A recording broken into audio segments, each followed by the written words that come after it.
So there's quite a dichotomy of figures here.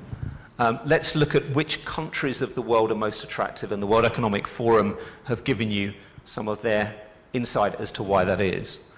Let's also look at the overall willingness to work abroad.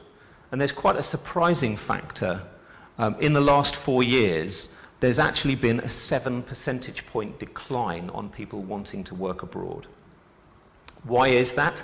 Well, it's a good question. I think it's probably related to a number of factors. We're seeing a huge change in the number of, in the type of countries and cities that people want to work in. And secondly, I think companies are being able to use technology, perhaps remote working, perhaps focusing more on work-life balance, flexible working, that sort of thing, to really make a positive impact on their employees. So perhaps people feel that they're actually less needing to go and work abroad to fulfill what they want from their career.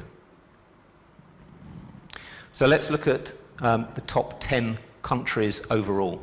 Let's focus on the 3 red countries. So we have Switzerland, France, and the United Kingdom. I think good examples here. Switzerland really struggled with their immigration policies and published that.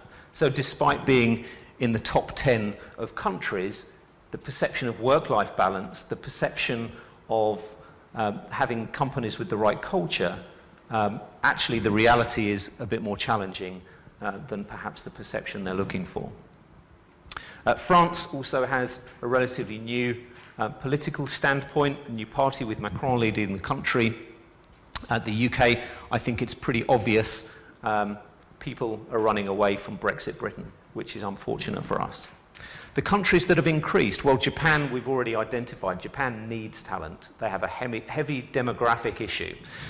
So Japan actually replaced Sweden at number 10.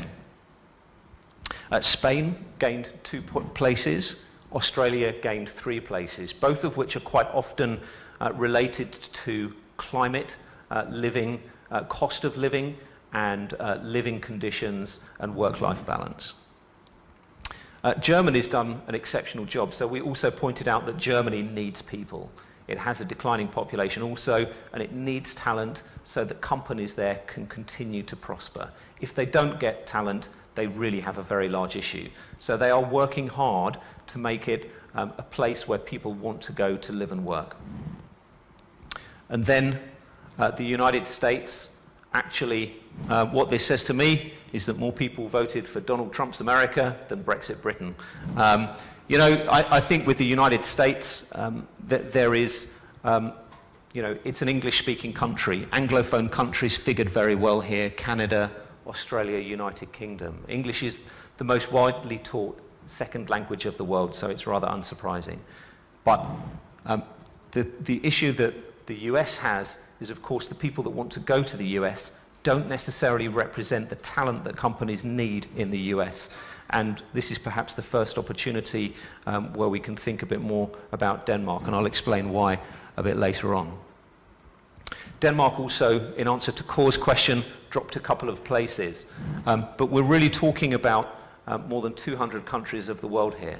So moving a few places, falling outside of the top 50, the top 30, I really don't think you have anything to worry about overall.